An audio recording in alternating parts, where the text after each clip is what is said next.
faire l'expérience. Née à Kinshasa le 6 juin 1959, Eliane Kiekie est issue d'une famille de 7 enfants, dont 2 filles. Son père, Vincent Kiekie, exerçait le métier de comptable à la SGA Tembe, tandis que Jacqueline Mvuka, sa mère, était ménagère. Elle entame ses études primaires et secondaires, d'abord à l'internat des Sœurs à Djouma, puis à l'internat de Kikwit dans le Bandundu. Revenue à Kinshasa, elle sera inscrite au collège Saint-Raphaël de Limete où elle décrochera son diplôme d'État en 1976 en section commerciale. En 1978, elle part en Belgique pour continuer ses études supérieures. Suite au retard qu'elle connaît dans la préparation de son voyage et vu le manque d'assurance d'obtenir une place à l'université la même année, Eliane Munkeni étudie le secrétariat de direction dans une école privée à Bruxelles. 3 ans plus tard, soit en 1981, elle épouse M. Munkeni qu'elle a rencontré quelques années auparavant à Kinshasa. Le couple, encore étudiant, doit rapidement mettre en place une organisation commune de manière à ne pas rater leurs études et réussir leur vie de couple. Mon objectif était à la fois terminer mes études et réussir mon mariage. Et là, c'était vraiment un défi. C'est le début de la mise en place d'une organisation méticuleuse qui fera de Eliane Munkeni une véritable wedding manager. Et donc, on devait concilier les études et le travail, et moi, sans oublier le ménage. Et c'est là déjà j'ai commencé à mettre de l'ordre dans ma vie. Donc là, c'était déjà l'école de la rigueur, l'école de l'organisation. Une fois leurs études terminées, la famille plie bagage pour revenir au Zaïre au lendemain de premier pillage qui avait secoué le pays. C'est le début de la bataille pour l'acclimatation au rythme de l'époque et surtout la quête d'un emploi pour Eliane Kiekie. Ce sera aussi la construction d'une carrière professionnelle, d'abord à Zaïre Fina où elle va évoluer pendant 1 an, puis dans une fiduciaire, la FGDS. Elle y pose ses valises pendant 3 ans, période probatoire obligatoire avant de prétendre au titre d'expert comptable. J'ai appris c'est quoi l'expertise comptable, la comptabilité, la fiscalité et je me suis dit, bon, je crois qu'il était temps de voler de mes propres ailes. Au moment de prendre son envol, elle est à nouveau sollicitée pour travailler cette fois à la Brikine, une société de fabrication de briques. D'abord directrice de comptabilité, puis directrice financière, c'est à la Brikine qu'Eliane Munkeni va relever un défi de taille, redresser une entreprise en faillite. Et là, à Brikine, ce passage m'a appris aussi à me battre, parce que je devais relever une société qui était en faillite. Le rythme de travail à la Brikine devenant de plus en plus lourd, elle se décide de prendre du recul, puis finalement de créer son propre cabinet. En 1992 est créé le cabinet ACF, Audit, Comptabilité et Fiscalité. C'est un nouveau challenge qui commence dans un domaine d'activité exclusivement masculin à l'époque. En tant que femme, on ne me faisait pas confiance. On me dit voilà, c'est une femme, on n'est même pas sûr qu'elle va bien faire le travail. Ah, est-ce qu'elle connaît ceci? Est-ce qu'elle connaît cela? Il y avait des critiques lorsque j'ai déposé mes appels d'offres aux côtés des hommes. On prenait pour les hommes. Moi, ça n'allait pas. Commence alors une série de remises en question personnelles qui va emmener Eliane Munkeni à concentrer ses premières actions sur les petites entreprises avec un revenu moyen entre 20 et 50 $ par mois. Et moi, je pense qu'aujourd'hui, ça m'a beaucoup aidé parce que j'ai appris à gérer les toutes petites entreprises, c'est-à-dire des hommes et des femmes qui commençaient. Et là, j'ai vu qu'il y avait des difficultés et j'ai travaillé avec ces entreprises-là. On a évolué au fait ensemble. On a partagé les risques ensemble. On a vu là où ça n'allait pas et on a cherché des solutions ensemble. Elle va ensuite étendre son action aux grandes entreprises, devenues moins sceptiques à son égard. Avec cette nouvelle clientèle, Eliane Munkeni va entreprendre de se parfaire en analyse financière, ce qui va la conduire dans l'une des plus grandes écoles de management francophones, l'ICHEC Brussels Management School, où elle va suivre une formation pendant 1 année à raison d'1 voyage par mois. Cette période sera couronnée par une grande distinction. Nous sommes en 2006. C'est la conquête des entreprises locales comme le CESOMO, l'OCC, l'OGFREM, mais aussi internationales, notamment dans le domaine minier. 2 décennies depuis sa mise en place, le cabinet ACF a gagné en expérience pour être le premier cabinet mis en place par une femme. Depuis 1996, Eliane Monkeni Kieki est membre de la Fédération des entreprises du Congo. Grâce à son dynamisme, elle va mettre en place la section prenant en charge les femmes entreprenantes dont elle assure également la présidence. C'est sous son égide que la Fédération des femmes entreprenantes du Congo, FEMCO en sigle, va vraisemblablement être boostée pour porter en avant les activités féminines. Elle est également présidente de la Chambre de commerce et de l'industrie franco-congolaise depuis 2012. Elle a vu son mandat de 2 ans être renouvelé en avril 2014. Précisons qu'elle est également à ce jour la première femme à diriger cette institution. Elle occupe également le rôle de commissaire aux comptes à la MIBA. Épouse, mère, chef d'entreprise, catéchète, Eliane Monkeni Kieki est aussi la première femme accueillie sur le plateau de Congo d'Excellence. Spécial ovation pour notre invité Congo d'Excellence de ce soir.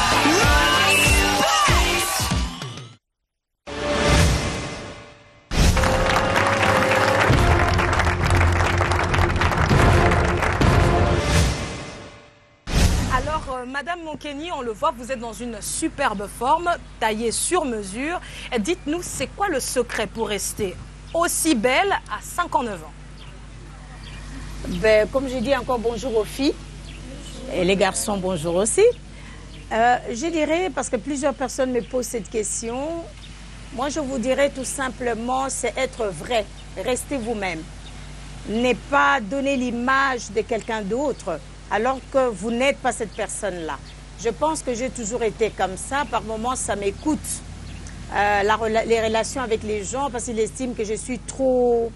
je ne sais pas porter les gants. En fait, quand quelqu'un, je ne suis pas d'accord avec la personne, j'appelle la personne, je dis je ne suis pas d'accord.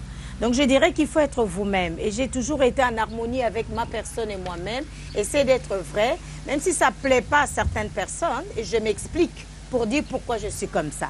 Donc justement, vous ne gardez pas, vous ne vous surchargez pas en vous-même et donc vous vivez votre vie telle qu'elle et c'est ce qui vous permet justement d'avoir cette superbe forme. Je dirais que j'ai beaucoup de responsabilités, mais j'essaie de laguer le soir avant de dormir. J'essaie d'être en paix avec moi-même et avec les autres. Donc quand j'ai été très dure, j'essaie de me justifier, m'excuser, pourquoi pas, parce que c'est ce qui est normal.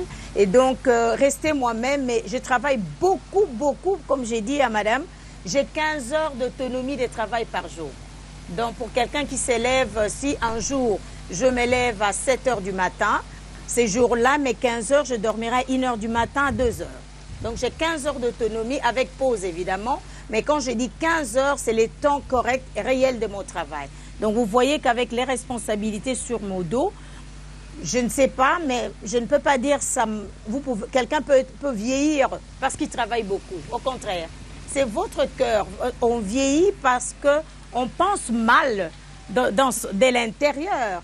Et l'intérieur reflète ce que vous pensez sur le visage. Et quand vous êtes fâché, vous faites quoi? Vous faites comme ça. Parce que le cœur dit, vous êtes fâché. Et je ne peux pas rester comme ça pendant longtemps. Je dois sourire au fond de moi.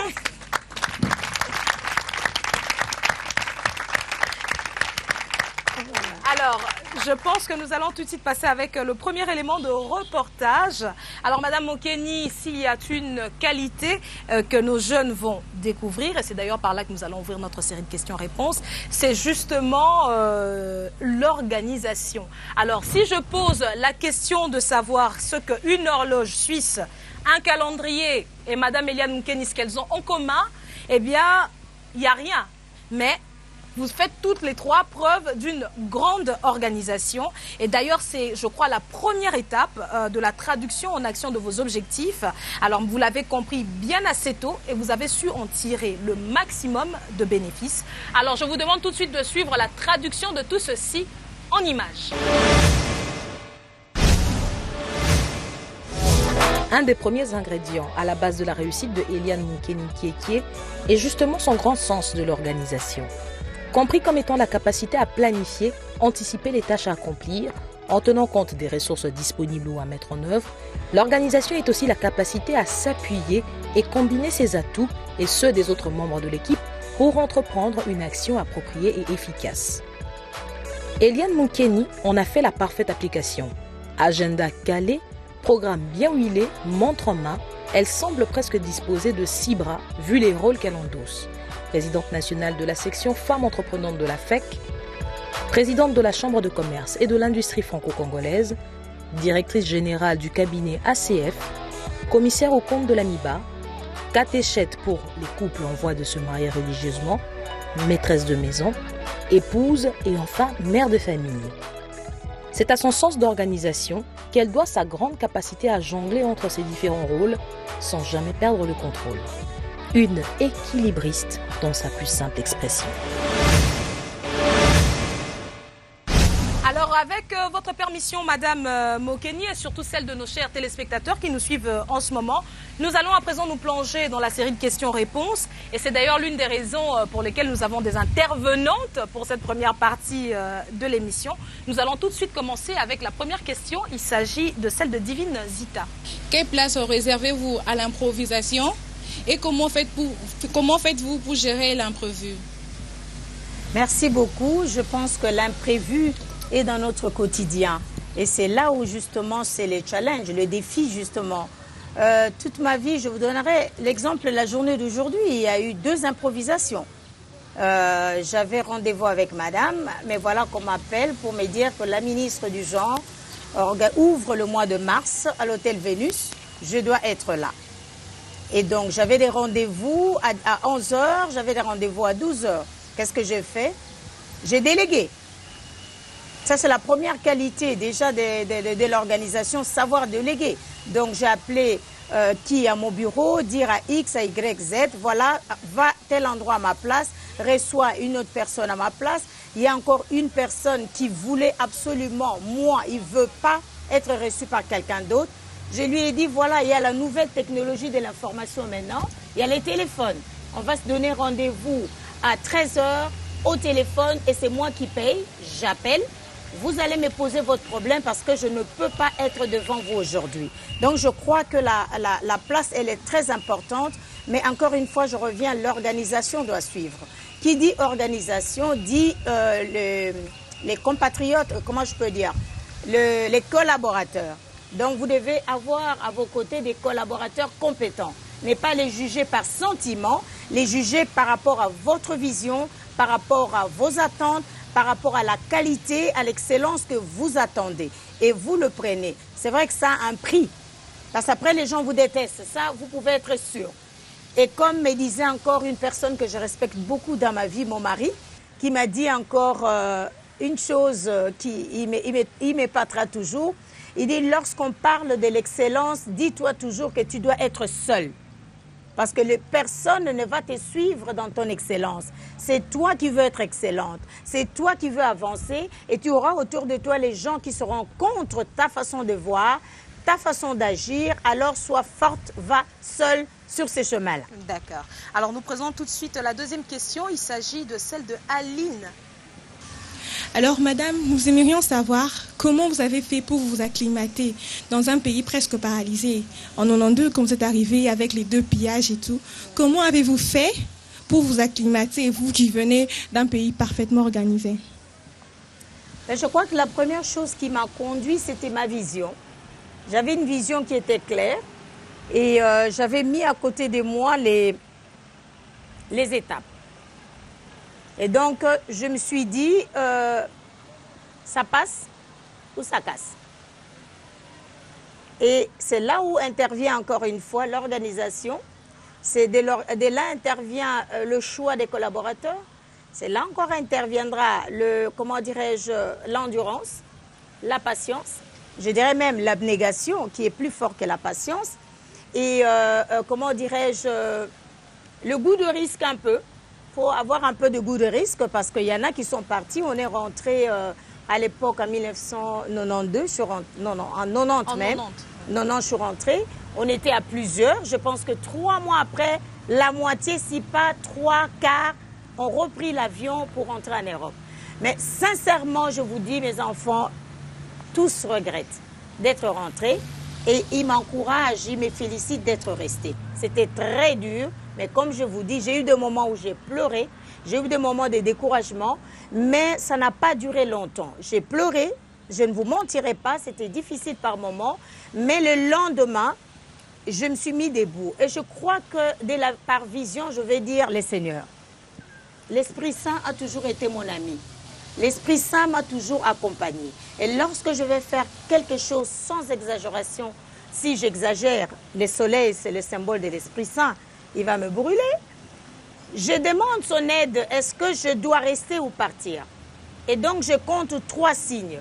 Au bout des 3 signes, lorsque ça ne va pas, j'abandonne le projet, je vais de l'autre côté. Et c'est comme ça que je vais toujours en ligne droite, mais en zigzagant.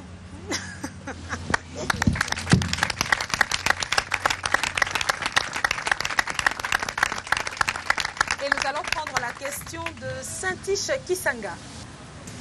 N'avez-vous pas l'impression qu'à force d'organisation, on risque de tomber dans la routine? N'est-ce pas un frein à la créativité? Merci de la question. Mais lorsqu'on parle de l'organisation, vous dites on peut tomber dans la routine. C'est qu'il y a eu un problème d'organisation. Qui veut dire organisation ne veut pas dire vous restez raide. Non, une remise en question continuelle. Ça, c'est un autre secret de l'organisation. Vous commencez quelque chose, dès lors que vous sentez qu'il y a un frein, vous changez la donne. Et lorsque vous changez la donne, vous changez beaucoup de choses tout autour. Donc, je ne pense pas que c'est... Non, d'abord, dans ma vie, j'aime pas la routine. J'aime pas la routine, c'est comme ça que je ne fais pas la même chose. Je fais toujours quelque chose, mais de la manière différente. C'est pour justement embellir. Vous regardez les jardins. Aujourd'hui, il y a du rose. Qu'est-ce qui fait la beauté de ces jardins? Ce n'est pas la monotonie, c'est des couleurs qui sont différentes. Une fois on les met ensemble, ça avance, au contraire. Donc là, la réponse, je vous dirais, retenez un mot, c'est la remise en question. Et ça, beaucoup de gens n'aiment pas se remettre en question. Le sens d'écoute aussi. Beaucoup de gens n'aiment pas écouter, surtout les conseils. Lorsqu'il veut faire quelque chose, il dit qu'il est chef. C'est lui ou elle qui décide. Et vous n'écoutez pas les autres. Et là, effectivement, ça deviendra la routine. Il n'est pas toujours facile de remettre en question les choix que l'on prend, les différentes décisions, que ce soit en termes de choix de vie, de sacrifices consentis, d'orientation ou encore des mesures adoptées. Mais contrairement à ce que l'on pense, revoir ces choix apporte un éclairage nouveau dans la prise de décision. Élément de réponse et d'illustration dans ce reportage. Parmi les valeurs qui constituent la fascinante personnalité d'Eliane Moukeni, il y a la remise en question. Cette valeur est d'ailleurs mieux comprise comme une démarche personnelle. Se remettre en question, c'est admettre s'être trompé. Tout le monde peut prendre de mauvaises décisions ou se tromper de voie. Il s'agit d'un premier pas vers l'humilité. La remise en question, c'est aussi accepter de revenir en arrière, de revoir son point de vue, de remettre en question sa décision pour en prendre une autre. Se recevoir les bonnes critiques, c'est-à-dire les critiques constructives et non celles que l'on vous assène pour casser vos rêves.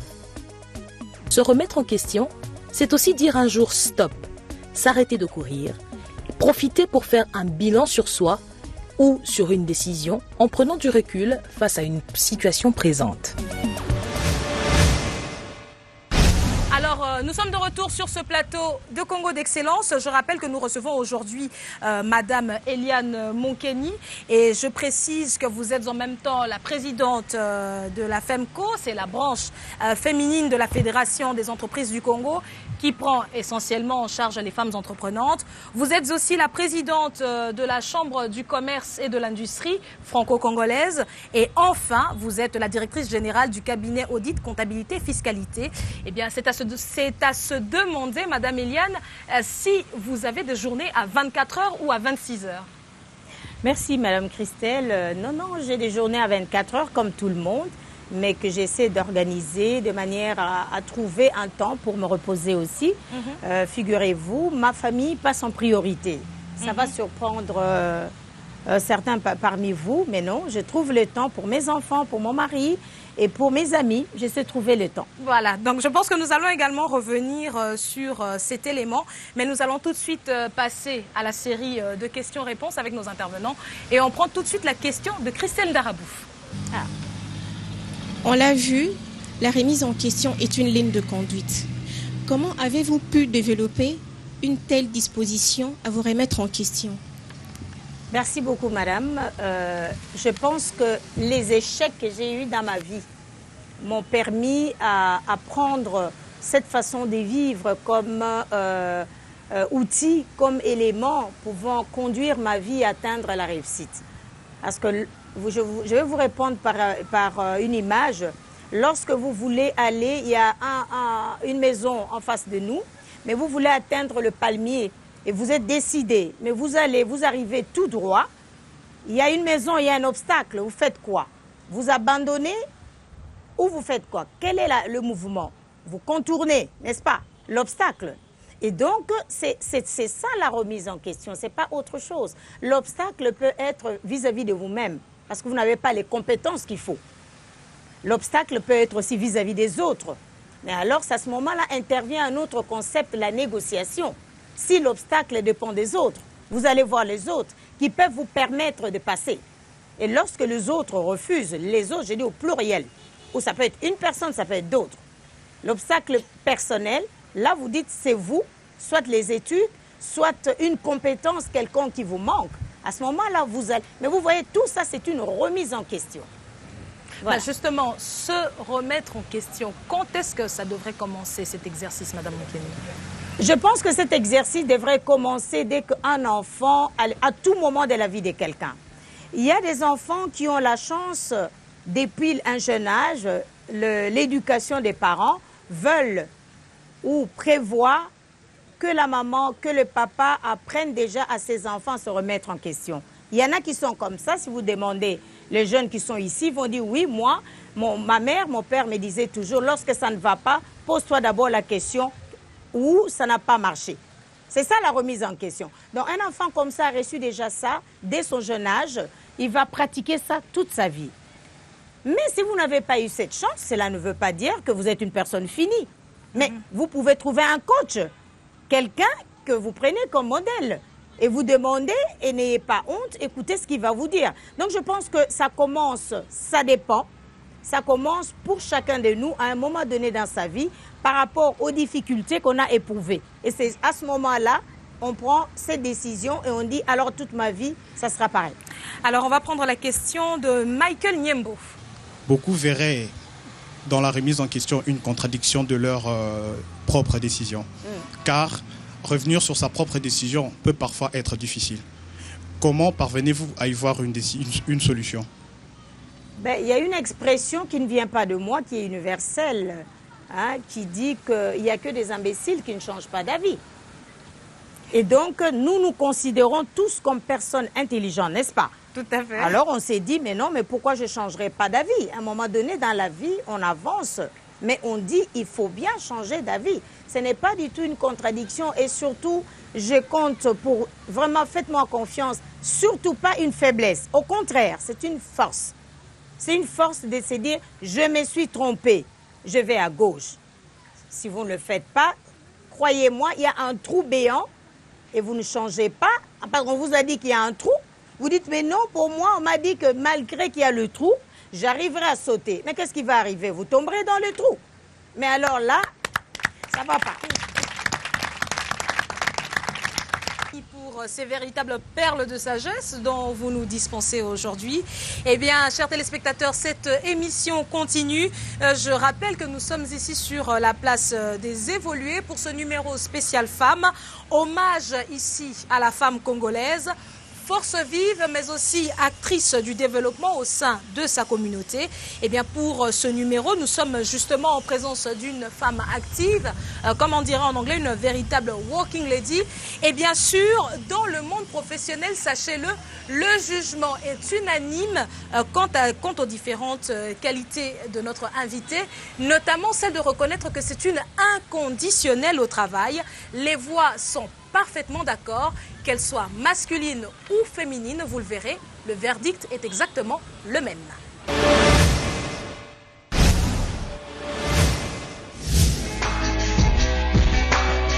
Si le dynamisme peut être compris comme la capacité d'agir avec énergie, Eliane Monkeni en est la personnification même. Infatigable, omniprésente, son empreinte professionnelle est reconnue de toutes ses collaboratrices, de son cabinet à la Chambre du commerce, en passant par la Fédération des entreprises du Congo. Le verdict reste unanime. Déjà, l'extrême dynamisme, c'est-à-dire qu'elle est sur tous les fronts. Par sa manière de travailler, c'est une femme courageuse, une femme forte. Son dynamisme et c'est une femme très entreprenante. Cette dame est vraiment une dame de valeur. Pourquoi des valeurs? Parce qu'elle a des principes. Et c'est son principe, elle dit toujours il faut viser l'excellence. Et par son charisme et son leadership, elle gère cette chambre avec une main de fer.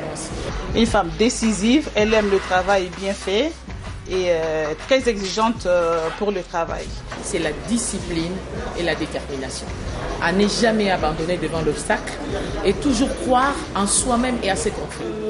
Son apport et surtout son leadership que Mme Moukeni, entre autres en ce qui me concerne, nous a engagés à être donc des exemples sur le plan international. Elle a beaucoup d'activités, néanmoins elle reste présente et je peux lui téléphoner, lui envoyer des mails, elle s'arrangera toujours pour me répondre. Et vive Mme Moukeni. Voilà. Allons, ne faisons pas de discrimination, car pour une fois, les hommes tiennent un langage élogieux qui met en évidence cette fois sa grande endurance au travail.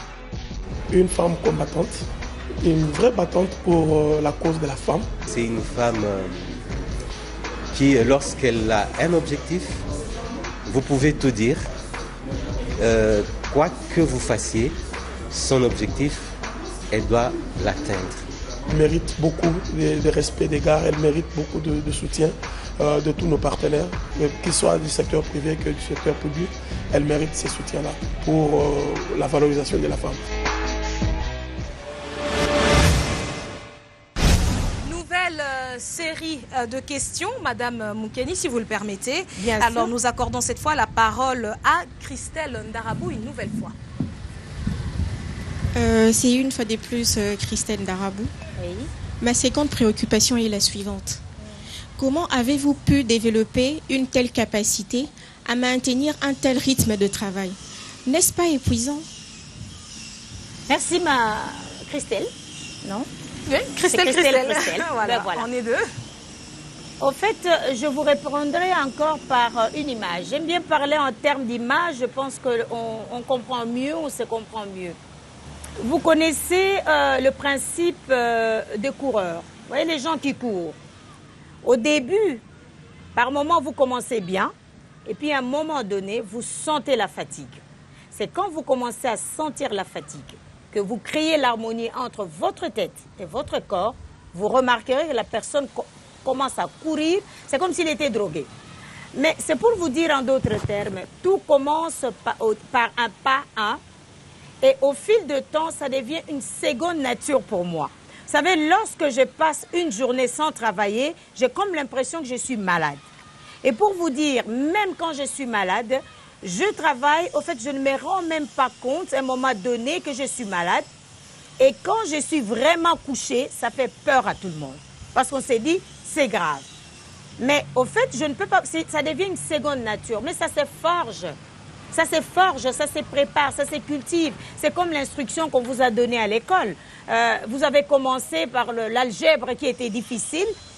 Et puis un jour, vous avez un professeur qui vous dit, bon, je vais vous donner les secrets de l'algèbre, n'est-ce pas? Et lorsqu'on vous donne le secret, vous dites, ah, mais c'était si facile.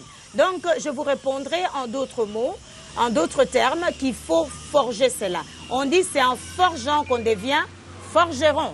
Voilà ma réponse. On prend cette fois la question de Michael. Madame Moukeni, Oui. une fois de plus, Michael Niembo pour une deuxième question. Okay. J'aimerais bien savoir, madame, où puisez-vous la force de tenir avec des agendas aussi chargés? Ben, je vous donnerai une réponse courte. Je dirais que c'est Dieu qui me donne la force parce que je suis une croyante et une pratiquante.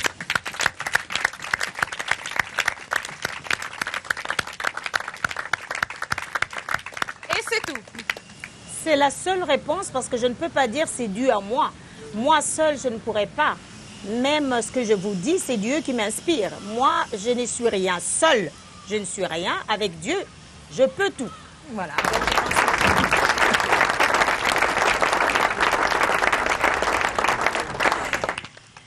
Et Et voilà, nous allons prendre la dernière question de cette série, c'est celle de Moses. Avec le temps, vous auriez dû vous relâcher. Mais 26 années après, les réponses ne semblent pas encore à l'ordre du jour. Y pensez-vous entre des rendez-vous? Et ma deuxième question est la suivante. Quel est votre point de vue par rapport à ces changements du système OHADA au plan comptable au système OHADA? Merci, madame. Merci. Je réponds à la première question d'abord. Vous dites que je dois à un moment donné penser à me reposer, n'est-ce pas? Ben, je vous répondrai encore une fois par une image. Vous connaissez notre patriarche Kizenga. Vous savez quel âge il a? Il a plus de 80 ans. Le président du Parlement, Kengo Adondo, vous savez quel âge il a? Il a l'âge de mon père. Alors je me dis, si les deux ne sont pas encore, ils n'ont pas encore levé le pied, et pourquoi moi je dois lever les pieds du haut de mes 59 ans? Hein? Non, Ah bon? Non, je me sens encore forte, ne vous en faites pas. Les jours, je me sentirai vraiment fatiguée, d'autant plus que je fais un travail qui demande une force intellectuelle une concentration assez forte. Donc le jour, je me sentirai vraiment faible. Mais entre-temps, je prépare la relève. Il y a ma belle-fille qui fait exactement comme moi, que je prépare, ne vous en faites pas. À un moment donné, je vais me retirer, je laisserai les jeunes. Par rapport à la question OHADA, je me dis le gouvernement a pris une très bonne décision parce que là, je parle en tant qu'expert comptable et commissaire aux comptes, surtout pour nous de la profession de comptables nationaux. On n'avait pas beaucoup de marché parce que les gens n'avaient pas l'obligation de certifier leurs états financiers, déjà. Et déjà, pour nous, c'est positif parce que cette année, on a eu du travail. Parce que tout le monde se remet en ordre et on commence à avoir du travail. Mais sur le plan national, de l'économie nationale, c'est aussi important. Pourquoi? Aujourd'hui, ça donne à la RDC une confiance à l'extérieur. Lorsque vous avez un conflit avec un commerçant, un homme ou femme d'affaires qui travaille dans l'espace OHADA, automatiquement, ce sont les mêmes lois qui vont vous régir, qui vont vous juger, vous allez pratiquer la même loi. Donc, il n'y a plus à dire, tiens, mais moi, au nom du droit congolais, chez nous, au Congo, c'est comme ça en RDC et tout. Non, mais moi, je crois que c'est un début. C'est vrai que cette année, c'est déjà dur. C'est un peu dur plutôt. Mais je pense que tout le monde est d'accord que c'était la très bonne décision. Et avec les temps, dans 2 ans, 3 ans, je pense que tout le monde trouvera son compte. Voilà. Merci à vous. Alors, dernier thème, mais pas des moindres, la famille et la spiritualité sont des ingrédients omniprésents dans la recette du succès que nous propose Madame Eliane Moukeni. En effet, dans son témoignage, il se dégage une véritable redevance permanente aux siens. Élément dans ces reportages d'illustration.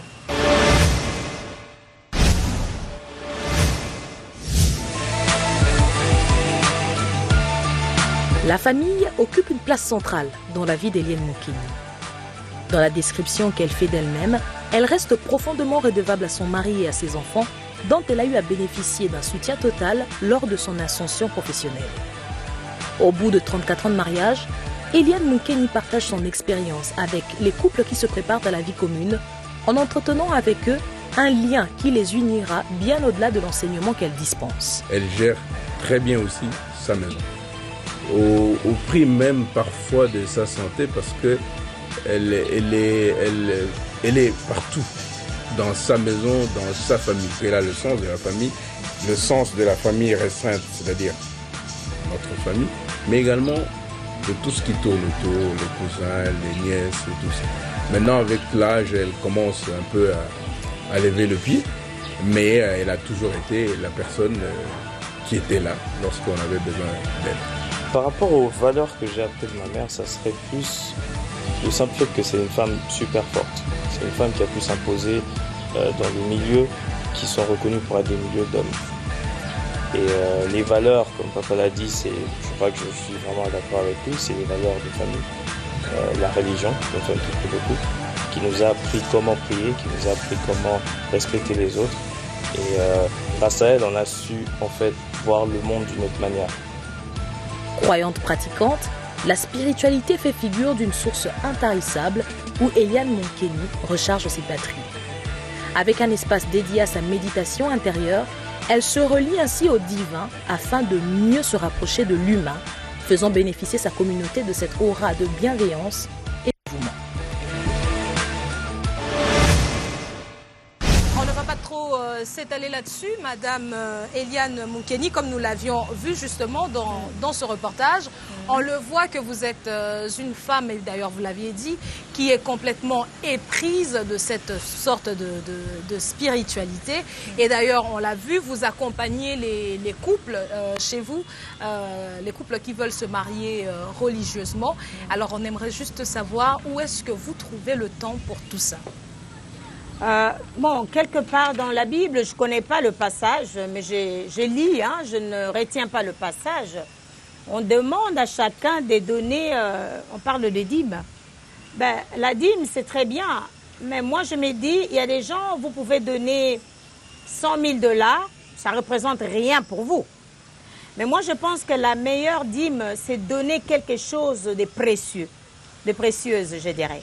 Et donc pour moi, le temps est vraiment, vraiment précieux pour moi, je n'en ai déjà pas. Alors je me suis dit, comment je peux remercier Dieu? Et comme je suis de la paroisse du Sacré-Cœur, et le curé m'a abordé il y a 14 ans pour me demander de donner les cours de catéchisme et d'encadrer les jeunes couples pour le mariage. Et donc, c'est coûteux pour moi, mais dans mon organisation de temps, les samedis, j'essaie de travailler peu de temps et de 10h à 13h, je les consacre au Seigneur justement en préparant. Je ne dirais pas le jeune, parce que le couple que vous avez vu chez moi n'était pas jeune. Ils ont vécu 20 ans de vie commune et ils veulent régulariser leur vie et donc on me les a envoyés. Bon, moi j'ai 39 ans de vie commune, donc à côté d'eux, je suis quand même assez expérimentée. Donc les temps, j'organise et pour moi c'est un cadeau, c'est ma dîme que je donne à Dieu. Lorsque je donne l'argent à la paroisse, je ne considère pas tout à fait comme ma dîme. Parce que l'argent, on peut planifier, on donne. Mais trouver les temps pour les seigneurs, ça, c'est plus coûteux pour moi. Voilà. Mais puisque vous encadrez les jeunes, puisque vous encadrez les couples à se marier, on peut aussi penser que plus tard, peut-être une petite agence de wedding planner, pourquoi pas? Je ne ferai pas ça. Pour gérer nos caprices de nouveaux mariés? Non, je continuerai à gérer les caprices, mais sans agence. Parce que c'est un cadeau que j'offre à Dieu. Lorsque je commence, je le rends lucratif. Ce n'est plus un cadeau à Dieu, ça devient à moi-même. Hein? Voilà. Alors, je pense que nous allons prendre la dernière série de questions de ce thème qui est consacré à la famille. On va parler aussi, on va également aborder les questions de spiritualité avec vous. Alors, on prend tout de suite la question de Michael Kaloumoui. Enchanté. Nous vous avons entendu parler tantôt que vous respectez beaucoup votre mari et que vous l'aimez beaucoup. Mais dans la société actuelle, le dernier mot revient à l'homme.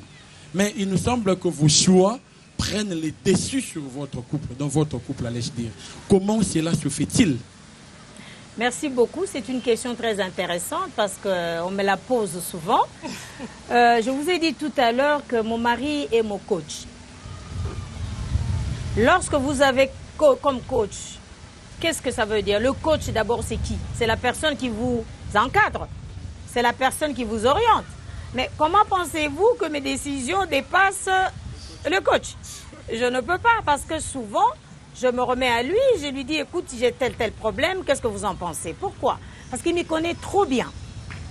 Avant même que je réagisse, il sait comment je vais réagir.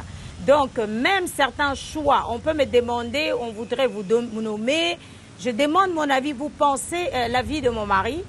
Il y a des fois, il me dit, je te connais, ça ne marchera pas là.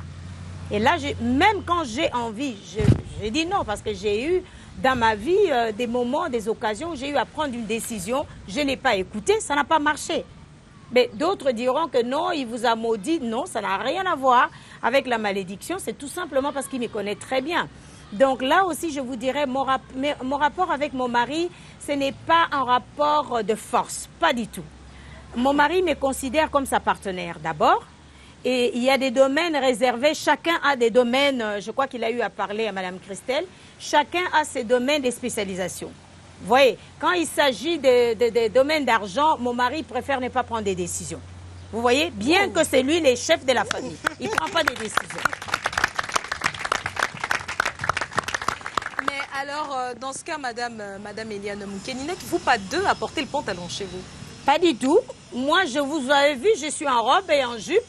Et lui, le pantalon, c'est pour lui. Je vais vous faire rire. Vous savez, lorsqu'il y a eu les débats sur la loi, l'article, le code de la famille, l'article qui dit l'homme est le chef des ménages. Mais vous serez étonnés, les filles. Moi, je suis pour cet article-là. Oh, ça mérite ah bah des oui, applaudissements. moi, je suis pour cet article. Il y a mes amis qui ne sont pas d'accord avec moi et il me dit pourquoi. Je me dis, parce que moi, je ne me considère pas menacée. Il dit, ah oui, mais toi, tu as de la chance parce que tu as épousé un homme bien. J'ai dit, erreur. Qui a choisi cet homme bien? C'est moi. Est-ce qu'il était obligé? Moi, j'étais obligée de dire oui. Non. Mais c'est déjà nous-mêmes, lorsque vous choisissez votre partenaire, choisissez le partenaire qu'il faut par rapport à vos projets futurs. Il y en a qui me disent, mais on ne connaît pas le projet futur. C'est là où j'ai dit, il faut toujours connaître vos projets. Ensuite, le choix, j'ai dit tout à l'heure, des personnes qui vous entourent, dépend de vos projets. Mais lorsque vous voulez être une femme au travail, mais vous choisissez déjà d'emblée un homme qui n'aime pas que la femme aille travailler. Mais puisque vous voulez seulement qu'on chante, écoute, c'est un choix qu'il faut assumer après. Parce qu'il ne faut pas dire après que c'est le mari qui est mauvais. Donc, je reviens à votre question ou à la question de madame. À ce moment-là, je ne peux pas parler de porter les pantalons parce que nous avons des domaines. Il sait que moi, j'ai étudié les finances, l'audit, la comptabilité. Je suis une grippe-sous. Je sais compter les sous. Lui, il est un dépensier. Il n'aime pas. Il n'aime pas. Il dit, je vais prendre une mauvaise décision. Par contre, lorsqu'il s'agit de gérer un conflit, il sait que moi, je ne sais pas porter les gants. C'est lui qui va aller parce qu'il est très diplomate de nature. Il est très, très diplomatique et par ses propos, par sa façon d'être, il est très calme. Et donc, je ne pense pas que porter les pantalons, non, lui ni moi, nous deux, on ne se sent pas menacés du tout. Pas du tout. Donc, justement, ce n'est pas une relation de femme, soyez complètement soumise, mais c'est une relation de collaboration et de complément, si je comprends bien. Oui, je vais encore vous surprendre. Moi, je me considère comme femme soumise. Eh bien, les filles, tout le monde, vous allez dire, mais non. Je vais m'expliquer. On sent en vous le bouillonnement d'une féministe. Non, pas du tout, pas du tout. Je me considère une femme soumise. Pourquoi? Parce que j'aime bien obéir à la hiérarchie. Lorsque l'homme est le chef, on obéit. J'applaudis à contre-cœur. Ah, mais non. On obéit parce que j'estime que dans toute société, dans toute entreprise, dans tout regroupement, il faut qu'il y ait un chef. Quand il n'y a pas un chef quelque part, c'est le désordre. C'est le désordre. Alors, nous les femmes, on dit on veut être les chefs. J'ai dit une fois, j'ai dit aux copines, mais jusque-là, personne ne m'a donné la réponse. Vous dormez la nuit, vous entendez un voleur. Quelle est la réaction de la femme? Chérie, va voir. Mais pourquoi tu envoies le chéri? C'est toi qui veux être le chef. Parce que quand il y a un problème dans un bateau, on dit le chef entre avant, il sort après, le capitaine. Alors, si nous, les femmes, nous voulons être des chefs, eh bien, soyons chefs en tout point de vue. Il ne faut pas après dire que non, quand il s'agit d'un moment de protection, tu attends d'être protégé. Non. Et donc, nous devons savoir ce que nous voulons, les filles.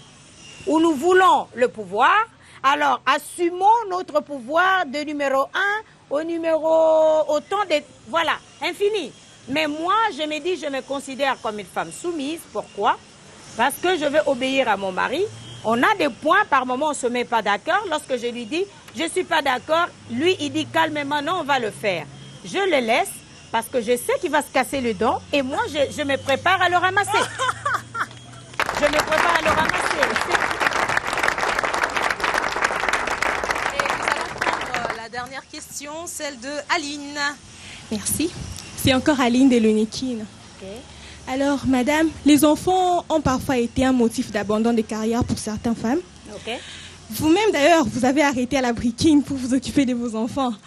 Alors, je veux savoir, peut-on avoir une carrière en ligne droite lorsqu'on a des enfants, lorsqu'on est une femme comme vous, à plein temps? Alors, en d'autres termes, n'est-ce pas parfois handicapant d'avoir des enfants lorsqu'on poursuit une carrière? Je rectifie déjà que je n'ai pas arrêté tout à fait, mais au contraire, j'ai eu beaucoup de contraintes quand j'étais à la briquine, parce qu'on m'avait engagé, je pesais 68 kilos, et au bout de 3 mois, je crois que j'avais perdu 10 kilos.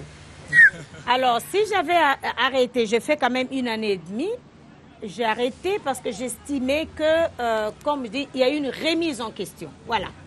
Je voulais poursuivre ma carrière d'expertise comptable et pour cela, je devais avoir mon cabinet. Mais comme vous dites, vous avez tout à fait raison. La raison principale était de continuer à être la femme que je suis devenue aujourd'hui, tout en étant une bonne épouse et une bonne mère. Et pour cela, pour moi, le choix était d'être indépendante.